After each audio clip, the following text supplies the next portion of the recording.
Hi guys, my name is Sabrina from Sabrina the Teenage Reader, and welcome to a non-bookish video. I really don't know how to start this video, honestly, because this is a video that I've been putting off for a year or two. I've been I've been not always wanted to make a video like this, but I've been not right now, pushing it aside. I really don't know how this video is gonna end up looking like. I'm just decided that I'm gonna do it now and get over it, because that's what big girls do, and I'm a big girl. I'm in college. I can do stuff for myself and motivate myself to do things that I've been putting off. Yeah. But yeah, I don't know how long this will last and which direction it will go, but put myself in this chair in front of this camera, and I'm a little bit scared, but I'm also excited. Like the title that this video says, I have OCD. Yeah, I've mentioned this a couple of times on my channel, and a lot of people who know me for real know this, but I want to put this out there. My name is Sabrina Handal. I'm from San Pedro Sula, Honduras. I am 19 years old, and I have purely obsessional compulsive disorder. And I'm okay. Where do we start? So before, you may be wondering, Sabrina, what is the difference between purely obsessional compulsive disorder and other stuff?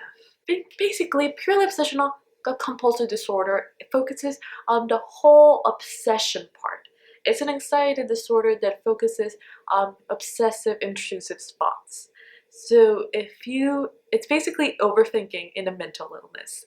It's overthinking to the point that it's bad and it interrupts your life. That's purely obsessional compulsive disorder. And pure OCD, for short, comes in all different kinds of colors.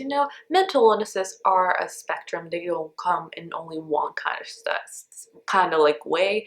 So my OCD won't be like the same kind of pure OCD that people have. My story will be different, or will be similar in some ways, and I honestly just want to put this out there so any of you that may be struggling for the same problems that I do may feel less alone. And I hope that you get anything from this video and that you feel a little bit good about yourself. I don't know. I'm not Oprah, man. I'm trying really hard. But yeah, I'm a disaster. Anyway, so basically, pure OCD is that you think you have all these thoughts that come into your brain crashing down and destroying every single part of you. And it's not like you cannot control these thoughts. It's not like you're just thinking about something and be like, okay, I gotta stop thinking about this. No.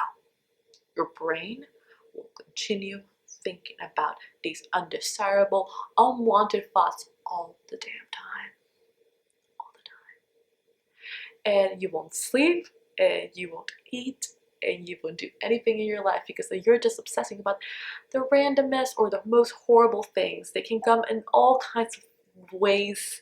These thoughts may come in all kinds of shapes and forms, and maybe from regrets that you've had since that things that you were doing or said when you were 5, towards oh my god, things that I could do that are horrible, and why am I thinking about this? Or just self-deprecation, and not the funny kind that I usually do in this channel. It's non-kindness things to myself, and etc, etc. And these thoughts overcome you to the point that it's just too much in your brain and you want to explode. That's pure OCD. And again, that's my pure OCD. I forgot to mention this, but another reason why I'm doing this video, and I know that OCD Mental Illness Awareness Week was 2 weeks ago, but I'm a college student and I'm busy, so I'm doing it right now. Another reason, besides the fact that I've been putting it off also and that I'm doing it right now, is because 3 years ago I got diagnosed with pure OCD in October 20 something, I really don't remember, 2013. I went to a doctor because I felt like the only solution towards stop thinking was to like die. And my parents took me to a doctor, and the doctor gave me the 3 words that basically described all the struggles that I've had in my entire life. And those 3 letters or words, whatever, were OCD. So yeah, that's another reason that why I'm doing this right now and during like the endish times of October. But I will explain that a little bit later once I continue with the whole history of my OCD part. Yay, fun stuff, not really. So, but like when I got that diagnosis, that made me think about all my entire life and all like the struggles that I had and all the problems that I had were caused by that mental illness in my brain. I remember when I was 6, I used to cry all the time, and I wasn't able to like even go to the bathroom sometimes because I was so stressed out. Like what kind of 6-year-old is living their lives all stressed out? And then I was stressed out because of the most ridiculous things. I was stressed out because I didn't know what to eat. I was stressed out because I didn't know what I wanted to study and what I wanted as a career, or where I wanted to study. And that was something that reoccurred to me when I was 6, when I was 8, when I was 12, when I was 15, when I was 16, that was now. But back then, it was a really big deal for me for some reason. And I couldn't sleep or eat or interact with people because I was so stressed out. And that is something, again, that reoccurred in 2nd grade and 4th grade and 5th grade. I used to fixate my mind upon one thing, and I couldn't stop thinking about it year after year after year, and like that caused me to have so many interruptions from my life. And at first, my mom didn't know what it was, my parents didn't know what it was, doctors didn't know what it was. But when I got that diagnosis back in 11th grade, it made sense. That was like the reason, you know? So yeah, it's something that I've had my entire life. And during all my entire life, I've been a really organized person. And again, OCD is if you don't have to be organized to have OCD, that's stupid. That's a common misinterpretation English that people have about OCD, that OCD people who need to have their things straight and organized. But I've been like organized about every single aspect of my life. Like everything is scheduled, and if things don't go my way, then I would have a panic attacks. And it's not like, oh my god, why this is nothing will go my way. It's like I would lay down in my bed and want to die. And I had this strict plan about how I wanted my life to be. And if things didn't go that way, or interactions between people didn't go that way, then I would panic and break down and not wanting to leave my room. I had really bad anxiety about anything, social anxiety, test anxiety, school anxiety. I was also really anxious about school. I had this goal. For some reason, since I was like in kindergarten, I had this goal that I had to have the best grades in my entire school. That I had to have 100 and everything, that I had to be class valedictorian, and or else I wouldn't be memorable, I wouldn't be known for anybody else, nobody will love me if I don't have like good grades. And now that I think about it, it's stupid. But back then it made sense for me. I had all these like nonsensical thoughts in my brain that I had to do and I had to be. And again, if I had like a bad grade, if I didn't get all A's, I was trash. I deserved to die. I wasn't deserved to be loved. And that was something that caused me so much panic during all my entire life, like during high school, even onto high school. Again, if I got a point off, if I got something wrong, I would panic. I would want to hide in a hole and die. And like that also like affected me a lot, like health-wise, like physically. Like I lost so much weight during 10th, 11th grade. I ended up being almost a size 2. And now I'm a size like 10 because I'm fat, but that doesn't matter. But because I couldn't eat, because I couldn't focus on eating, because my brain was just focusing on studying and getting everything right. And that's crazy. I had all these ideas of how I thought life worked and how things should go and how stuff worked that didn't really make sense, but for some reason they did. I thought that the way that I thought was like everybody thought. I usually counted in my head all day between thinking. I was always thinking about this, thinking about that, and I could relate everything that I saw to something bad, and it will make me want to crawl in a hole. Um, Again, just thinking and thinking and thinking. If I wasn't thinking, I was counting. I was doing mathematical equations. I was multiplying. That's why I'm so good at my multiplication tables. But it was bad. It was bad. It's like there's no like turning off like button in my brain during all my entire life because I was just thinking and thinking and thinking and thinking and thinking. If I had nothing to think about, it would always lead to something bad. I would always lead to I'm trash. It would always lead to something bad that I did like 5 years ago. It would always lead to why didn't you do this, or why didn't you do that, or it will lead to like really bad thoughts about myself. So even like what bad things like I could be doing and like trying to like control myself and then having like panic attacks. And yeah, that has been trouble during my entire life. But now for like more specific stuff, I will start from high school. Again, I didn't eat much. I didn't sleep much. I didn't enjoy life much, basically. Again, I had this expectation of myself that I had to be the class valedictorian. And I had to have all A's and all hundreds or else nobody would love me. And for some reason, that was such a legit thought. And now that I think about it, all that effort and stress, and then it wasn't really worth it. It was just a piece of fabric and a plaque and a speech. It was a really good speech though. But I was a class valedictorian. But it was so stressful. And now like I see myself through the eyes of me right now and see my high school myself. And if I were like in seeing myself, high school self from like during that time, I would have intervened because she wasn't living a really happy life. Everything revolved around like what I thought people thought about me and all the awful things that I have done and how much I should die and how awful everything is. And again, it's just really hard to explain something that goes inside of here until here, because like now you're thinking about like when you're seeing this, you're like, oh, you're just overreacting or just like has like some kind of anxiety. But until now, I still can't stop thinking. And it's just like you have a ticking time bomb inside of your brain and it's still going, and you think it's gonna detonate any second, but it's still going, it's still going, it's still going. And yeah, so 11th grade came and I was super extra stressed out because like that's when you start thinking about college. And yeah, it was bad. It was really bad. Again, I lost all this weight, just didn't give myself any love. I treated myself like trash because I was living with my worst enemy inside of my head.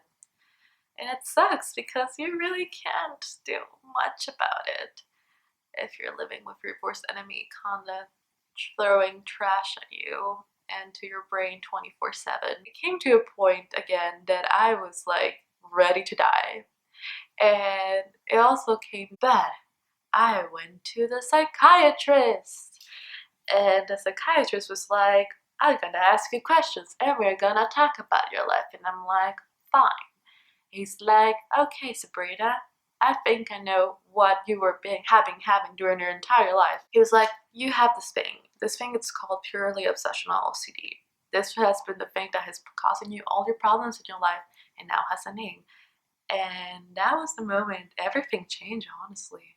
Not like completely changed, but everything had a reason and things made sense a little bit more now that he said that. Of course, I cried a lot. And it was really hard because it's like, oh my god, I have a mental disorder. I am crazy. And of course, now looking at it back now, it's just not the case because mental disorders are just stigmatized. And you're not crazy, but I thought I was crazy, and I thought I was defective, and I felt bad for me, and I felt bad for my parents because they got a defective child, because I'm an only child. My parents lost 3 other children because miscarriages, but now the one who survived is the defective one, and people have to deal with me, my craziness, and how am I gonna do this? And yeah, those are things that normally come up to your head when you have a mental illness and you're telling that you have this thing. But at the end of this time, at the same time, like, if things make a little bit more sense, that voice in my head, that enemy in my head had a name, and it had an explanation, and it had a reason. And that's when things started getting a little bit better. Again, he put me on meds, he told me to go to therapy, and those helped a lot. And again, if you are struggling for something mentally, go to see a therapist, go to see a professional. I cannot stress this enough. Like, I should have seen somebody like a long time ago, but I didn't, and that would have made things easier. But I did now, and it makes life so much easier because we go to doctors whenever we have like a health injury, like a physical injury. When we break our bones, so we're like our stomach hurts, but we never go to a doctor. It's not our first thought to go to a doctor when your mind hurts and you are like actually feeling bad about yourself internally, because we're not told to. And mental illnesses are stigmatized, and that's why a lot of people who need help desperately are not getting help. And yeah, just knowing that there's people like that's somebody who's qualified to help me for this, and like medicine is qualified to help me for this, was a little bit nice. Again, my parents were really, really supportive. They understood me, and it's really nice. This makes no sense, guys. This video makes no sense now that I think about it. But started getting therapy. It wasn't like a magical recovery from that I was going to get okay once I got pills, but it's been a process. There's been highs and lows. There's been like good times and there's been bad times. I wish I could have like specific stories I can tell you, but I can't. Counseling has helped a lot. It has made me realize that the thoughts that I had are irrational, and how to control myself and my mind once I get an irrational thought, and how to not let myself be influenced by it, and to continue my life. Because again, 3 years have passed since I started treatment for this disease, and I mean, it won't go away. It will go. It goes away. I make it go away. That's what I'm trying to say.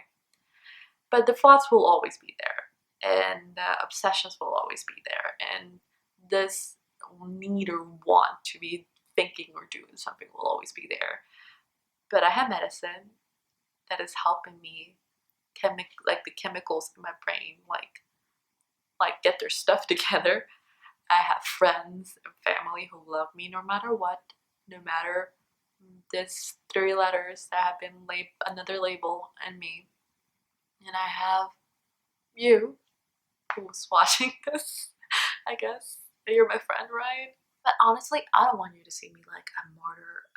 Don't treat me like differently just because of this. If you like me, still like me, I guess.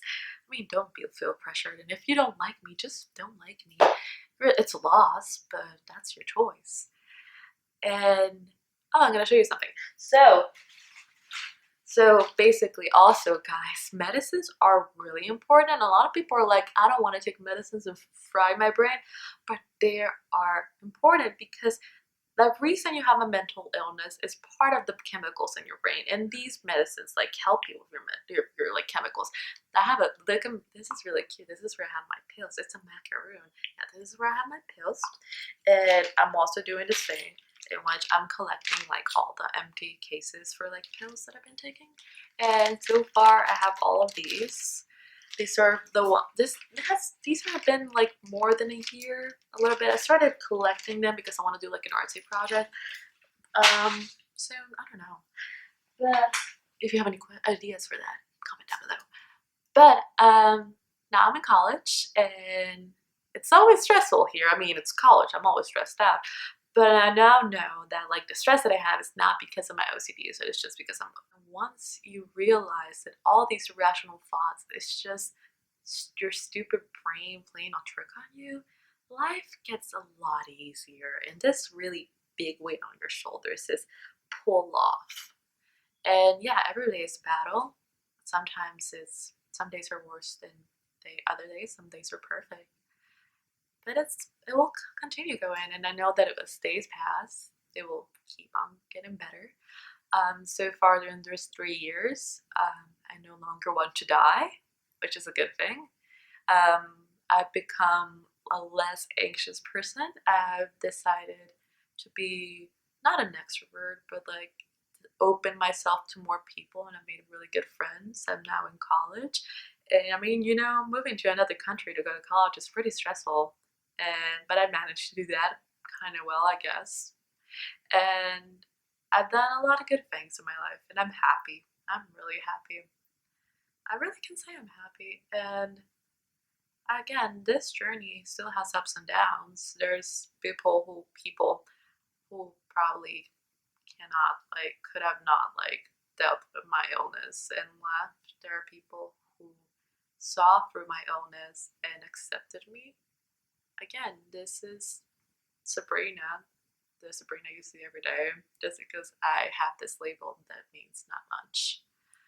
Because I'm talking about this because I want you to know about me, and if I want you to know all things about me, from like my weird obsession with Benedict Cumberbatch to like my addiction to caramel candy, and also the fact that I have OCD. And it does not define me at all. It's not not the equivalent to Sabrina, but it's who I am, and that's a part of me, and that's a little part of me. And again, I want you to get you to know me and to accept me, and I also want you to see that I'm okay, and mental illnesses are treatable. Mental illnesses are feed up defeatable. That's a word. And I just want you, whoever you are, to feel a little bit less alone, because I know that 11th grade Sabrina would have appreciated it a lot back in 2013 to hear somebody talk about this and to say that they're okay. Yeah. So there's this book that I read during the summer. It's called Every Last Word by Tamara Ireland Stone. I talk a lot about it in my channel. And it's about a girl who has the same mental disorder that I have. It's purely obsessional OCD. And this girl takes out her frustrations and finds it therapeutic, and she deals with her illness by writing poetry. And it's such a beautiful book. And I'm bringing it up because of two reasons. One, I love how it's such a positive mental health book, because I know that a lot of YA books are they just exploit the mental illness, but they never give a solution to the mental illness. And this one has. It portrays such a beautiful relationship between this girl and her parents and her friends and her boyfriend and her therapist, and everything is so encouraging to anybody who reads it, whether they have OCD or not, or any other kind of problem, to find help. And also how it is important to find something to put your energy on, and all those energies that could go into you thinking bad thoughts into something that you love. So Sam in this book, the girl with OCD, she finds her therapy in poetry. I find myself putting energy into making these YouTube videos for you guys. I'm taking photography and reading and making things, and I find that really helpful when it comes to dealing with mental illness. Second, I'm bringing this book up because I think that representation is really important, and talking about these issues and making people aware about these issues is so important. This is not going to be like a political activist video, but I just want to say that when I saw that there's a book with a girl who has my mental disorder, I cried, because it's just, at the end of the day, showing these issues is so important, because it makes us feel less alone, it makes us feel more normal. It makes anybody who may having a problem that may continue to haunt them for the rest of their lives because they're not treated, not look for help, because this just thinks it's just like a character flaw or they're crazy. And just bringing these issues to light makes us feel less alone, less crazy. It makes people more aware and more open-minded to help people. And I feel that we live in such a close-minded world, and we live in a world in which mental illnesses are seen as a joke, in which they're used as adjectives, in which, and I mean, don't call me PC because it's true. It's freaking hurts. Again, that's why we have things like Mental Illness Awareness Month and have really good books about mental illness. It's because we need that to make people aware that this is a problem that's hurting a lot of people. And it hurts me, honestly, to hear people say belittling and using mental illnesses as adjectives, because when you're saying that, oh my god, I'm so OCD, it belittles my struggles and belittles the struggles that a lot of people go through. But this is not rant about adjectives.